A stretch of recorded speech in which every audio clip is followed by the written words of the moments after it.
Muy buenas amigos míos, ¿cómo han estado? Hoy les traemos la continuación de nuestro curso de mecánica de suelos, donde estaremos estudiando cómo utilizar el método de clasificación AASHTO para la clasificación de suelos. Después de la intro, comenzamos.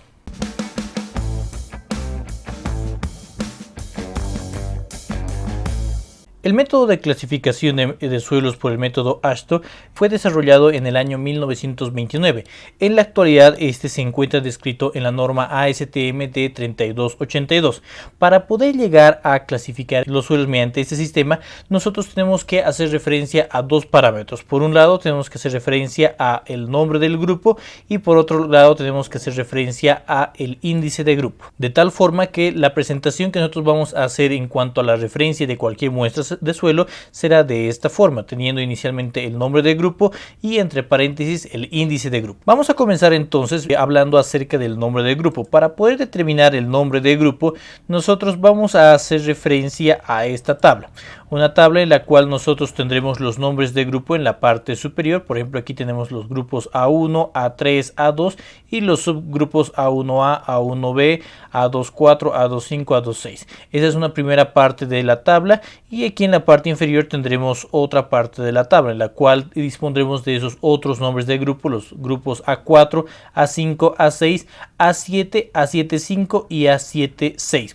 Para cada uno de esos grupos nosotros vamos a disponer de ciertas características, desde cuáles van a ser los porcentajes que van a llegar, los porcentajes de finos que vamos a manejar en las mallas número 10, número 40, número 200 y otros parámetros también como el límite líquido y el índice de plasticidad. Para comenzar a trabajar con la clasificación de nuestro suelo tenemos que entender cuáles son las características de estos grupos. Podemos empezar con los grupos A1, A2 y A3. En cuanto a estos grupos podemos decir que esos grupos harán referencia a materiales granulares.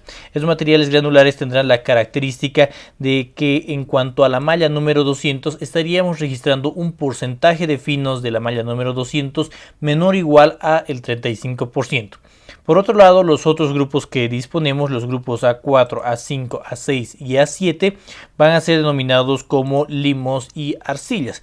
En este caso nosotros vamos a registrar una cantidad de finos en la malla número 200 mayor al 35% y es en función de esto que nosotros podemos ya empezar a seleccionar qué parte de nuestra tabla es que nosotros vamos a utilizar. Si es que el porcentaje de finos en la malla número 200 será más del 35% o menos del 35%.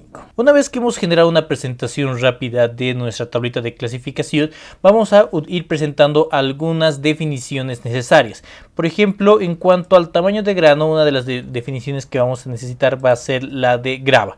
En cuanto a la grava, nosotros vamos a indicar que va a ser la porción de suelo que va a llegar a pasar la malla de 75 milímetros y va a ser retenida en la malla número 10 de 2 milímetros. Por otro lado, la arena será aquella que va a llegar a pasar la malla número 10, la de 2 milímetros, y va a ser retenida en la malla número 200 de 0.075 milímetros, para finalmente poder ya visualizar el concepto de limos y arcillas, que serán aquellas que van a llegar a pasar la malla número 200 de 0.075 milímetros. En cuanto ahora a la plasticidad, nosotros podríamos indicar que podemos definir los limos como aquellas fracciones en las cuales nosotros estaríamos registrando un índice de plasticidad menor o igual a 10. Por otro lado, también podríamos definir las arcillas como aquellas en las cuales el índice de plasticidad va a ser mayor a 11. Finalmente, si se va a encontrar en nuestra muestra de suelo cantos y jarros, es decir, muestras de suelo que tengan un tamaño mayor a 75 milímetros, en este caso vamos a decir que estas muestras se van a llegar a excluir de la porción de la muestra de suelo en la que se hizo la clasificación. Habiendo presentado estos conceptos, nos encontramos ya listos para poder en nuestra tablita seleccionar un nombre de grupo.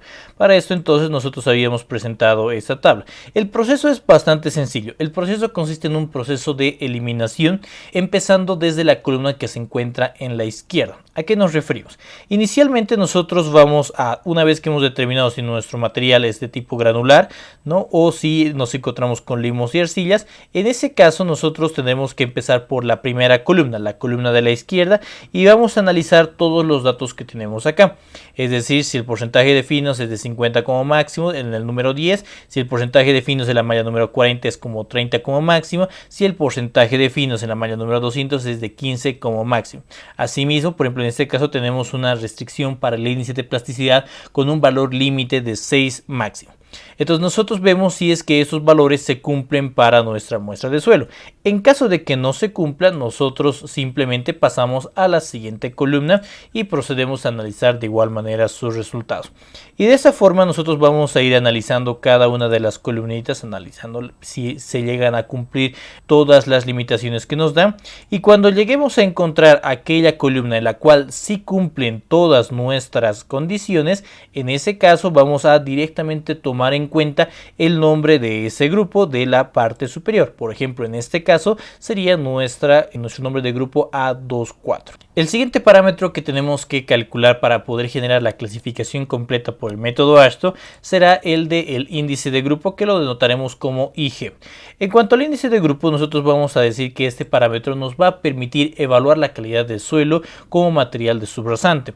En cuanto a este número, nosotros podríamos indicar que si manejamos un valor de IG grande, estaríamos diciendo que la calidad de esta muestra de suelo va a ser de mala calidad, mientras que si estamos manejando un IG pequeño, diríamos que la muestra de suelo es una muestra con buena calidad, es decir, el índice de grupo va a ser inversamente proporcional a la calidad de nuestra muestra de suelo.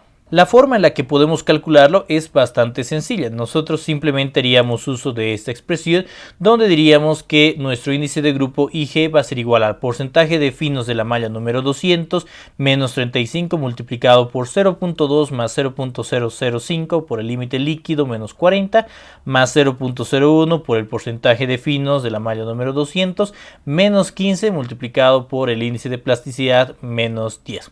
Ahora, dentro de esta expresión nosotros tenemos que entender que está compuesta por dos partes.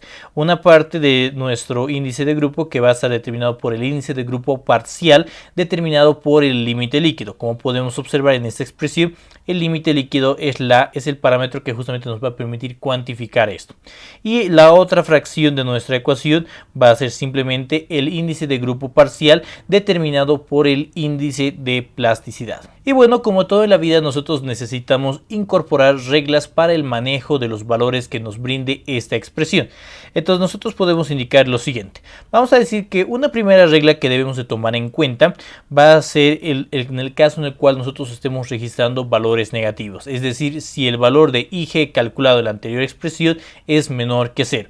Si ese fuese el caso, nosotros tenemos que asumir directamente un valor igual a 0. IG igual a 0. Nuestra segunda regla nos va a indicar que el IG se debe de redondear. El IG se va a redondear al entero más próximo. Por ejemplo, si nosotros obtenemos de la expresión un valor de IG igual a 5.2, en este caso nosotros tendríamos que redondear hacia la parte inferior, es decir, hacia el valor de IG igual a 5. Por otro lado, si nosotros tuviésemos, por ejemplo, un valor de IG igual a 5.5, en este caso nosotros tendríamos que manejar un valor de IG igual a 6. La tercera no es una regla como tal, pero nos va comentando que no existe un límite superior para el índice de grupo. Podríamos decir que directamente el cielo es el límite. Puede llegar a tener cualquier valor, con la observación que habíamos hecho anteriormente de que mientras más grande sea el índice de grupo, menor será la calidad de esta muestra de suelo. Bueno, vamos con la cuarta regla. Vamos a decir que en cuanto a la cuarta regla, si nosotros tenemos cualquiera de estos grupos, es decir, los grupos A1A, A1B, A24, A25 y A3, en estos casos nosotros tenemos que tomar ya de manera directa el valor de IG como un valor igual a 0.